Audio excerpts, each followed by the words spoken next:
This is WorldWire TV news, bold, global and uncompromising. South Africa has just drawn global attention with $500 million in funding initiative that's breaking the mold of how nations raise money. Over 100 global investors have shown interest. But what's really behind the move, and could it reshape the country's financial future? A bold move in tough times.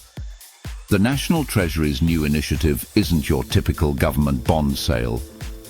Instead, it's a creative funding strategy designed to diversify how South Africa borrows in global markets. According to Treasury officials, the program has received proposals from over 100 international investors, ranging from sovereign funds to private equity firms, eager to finance South Africa's development in foreign currency.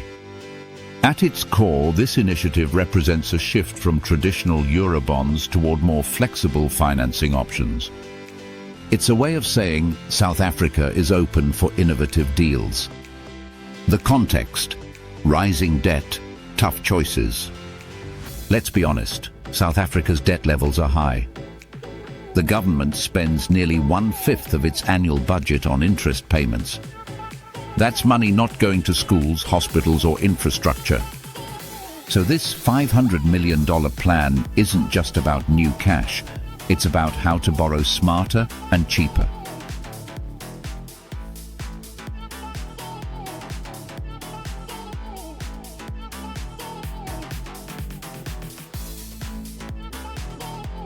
Economists suggest that if managed carefully, this could reduce reliance on short-term borrowing and give South Africa breathing space, especially as the rand faces global currency volatility.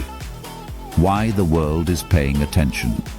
Global interest in South Africa's financing experiment is surprisingly strong.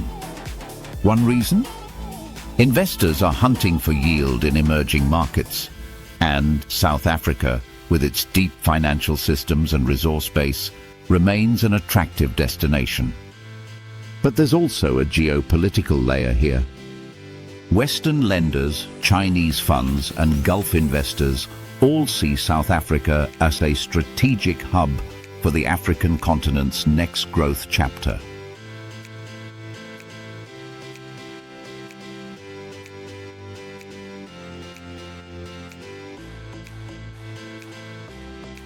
Risks and rewards. Of course, there's a catch. Foreign currency loans can be risky, especially if the rand weakens. Every depreciation makes repayment more expensive. But the Treasury insists it's managing the risk carefully through hedging and diversified borrowing. High reward, high risk. Foreign borrowing under scrutiny. If South Africa gets this right, it could unlock cheaper financing for key sectors like renewable energy, transport and digital infrastructure, areas where investment has stalled for years.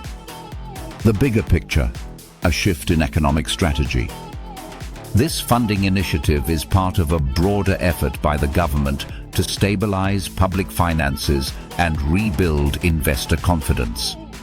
Treasury officials have said the country is on track to meet fiscal targets, meaning debt is expected to stabilize, and a primary budget surplus is within reach for the first time in over a decade. After years of credit downgrades and investor skepticism, South Africa is cautiously stepping back into the global financial spotlight, but this time on its own terms. Public reaction. Online, South Africans have mixed feelings. Some see this as a smart way to attract investment without overburdening taxpayers. Others worry it's just new debt with fancy packaging. What happens next? The Treasury says it will evaluate investor proposals over the next few months before finalizing deals by early 2026. If successful, this could set a new financing model for African economies, one that blends innovation, transparency, and sustainability. Call to action. South Africa's $500 million funding move isn't just about money. It's a statement. It says the country is ready to think differently about its economic future. What do you think? Smart move or risky gamble? Let us know in the comments. This is WorldWire TV News, bold, global, and uncompromising. Don't forget to like, share, and subscribe for more global stories that matter.